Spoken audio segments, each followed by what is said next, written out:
Thumbnail এবং title দেখে আপনারা বুঝতে পেরেছেন আপনি কি বিষয়টা নিয়ে আজকে আপনার সাথে আলোচনা করব। বরাবরের মতো এই চ্যানেল থেকে হেলথ রিলেটেড বিভিন্ন টিপস অ্যান্ড ট্রিক্স দেওয়া হয়ে থাকে। তো যারা নতুন হয়েছেন বা নতুন এই চ্যানেলে দর্শক আছেন তারা অবশ্যই এই চ্যানেলটা সাবস্ক্রাইব করে আমাদের পাশেই থাকবেন। তো ডক্টর হেলথে এই চ্যানেল থেকে আজকে যে বিষয়টা আপনাদেরকে শেয়ার করা হবে সেটা হলো যে পুরুষাঙ্গ মোটা করার যে কার্যকরী মেডিসিন বা ওষুধ রয়েছে সেগুলো কি বা কীভাবে করা যায়, এই সকল প্রসেসগুলো। তো প্রথমত বলবো, আমরা হয়তো অনেকেই জানি না যে পেনিসের নর্মাল সাইজ কত।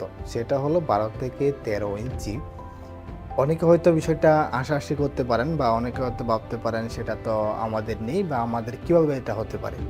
প্রথমত হলো এটাই বাস্তব যে 12 থেকে 13 ইঞ্চি পর্যন্ত নর্মাল সাইজ হয়ে থাকে। তবে এটা আসলে সত্যি যে 12 থেকে 13 ইঞ্চি হয়ে থাকে। তো সেটা হলো একদম গোড়ার দিক থেকে, অর্থাৎ যেখান থেকে শুরু হয়েছে পেনের সাইজটা মাংসপেশি এবং ভিতর থেকে এবং বাইরে পর্যন্ত সেটা হয়ে থাকে।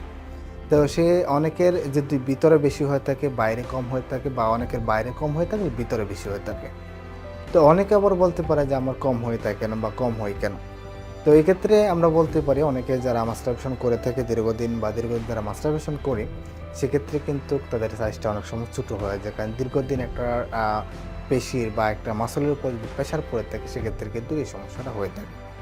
আবার অনেকেই বলতে পারে যে বাইরের কান্ট্রিগুলা অনেক লং বা অনেক স্ট্রং, আমাদেরটা এত লং হয় না কেন। সেক্ষেত্রে আসলে এটা ভাবা যাবে না বা বলা যাবে না, কারণ আমাদের বাংলাদেশে বসবাস করি, বাংলাদেশের ওয়েদার বা বাংলাদেশের জেনারেশন এবং বাংলাদেশের জিনগত কারণে এটা একটু সাইজ শুরু হয়ে থাকে। তা আবার যে সমস্যাটা হয়ে থাকে যে অনেকে বলতে পারে যে আমার হয়তো যে রাতের বেলা সমস্যা হতে পারে বা অনেক সময় দেখা যায় স্বপ্নদোষ হয়ে থাকে, কারণে কিনে হয়ে থাকে কিনা।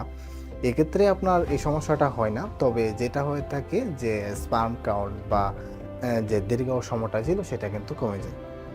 অনেকে যে কাজটা করে যে আমার সাইজটা বড় না বা আগের থেকে অনেক ছোট বা অনেকের থেকে অনেক ছোট, সেক্ষেত্রে কিন্তু তারা বাজার থেকে একটা ভিগুরাস এই জাতীয় ট্যাবলেট খেয়ে থাকে, যে স্ট্রং থাকে এবং দীর্ঘ করতে পারা যায়। তো সেক্ষেত্রে আমি বলবো যে কাজটা কখনোই করা যাবে না। সেক্ষেত্রে এই কাজটা করলে আপনার যেই লাভবান হওয়ার কথা ছিল সেক্ষেত্রে কিন্তু আপনার ক্ষতিটাই অনেক বেশি হয়ে যায়। তো আমি বলবো এই ধরনের মেডিসিন বা এই ধরনের ড্রাগ কখনোই নিবেন না। প্রকৃতপক্ষে আমরা যেটা আলোচনা করতে যাচ্ছিলাম যে পেনিস বা মোটা বা লম্বা করার জন্য যে দীর্ঘ যে মেডিসিন রয়েছে সেগুলো রয়েছে কিনা। প্রকৃতপক্ষে এই ধরনের কোনো মেডিসিন এই পর্যন্ত বিশ্বের বাজারে আবিষ্কৃত হয় নাই। যেগুলা আবিষ্কৃত হয়েছে বা যেগুলো আবিষ্কার করে সেগুলো হলো যে আপনাদেরকে সান্ত্বনা দেওয়ার জন্য বা মানসিক স্বস্তি আনার জন্য কিন্তু এই কাজগুলো করা হয়ে থাকে। আমি বলবো যে এই ধরনের ক্রিম বা মেডিসিন কখনোই আপনারা সেবন করবেন না। সেবন করার থেকে বিরত থাকবেন। যদি সেবন করেন সেক্ষেত্রে আপনার লাভের থেকে ক্ষতিটা অনেক বেশি হয়ে যাবে। তো আশা করব যে এই ভিডিও থেকে আপনারা বিষয়গুলা জানতে পেরেছেন। তো পরবর্তী এবং নতুন ভিডিওতে আপনার সাথে দেখা হবে নতুন কোনো একদিন। সকলে ভালো থাকবেন এবং সুস্থ থাকবেন।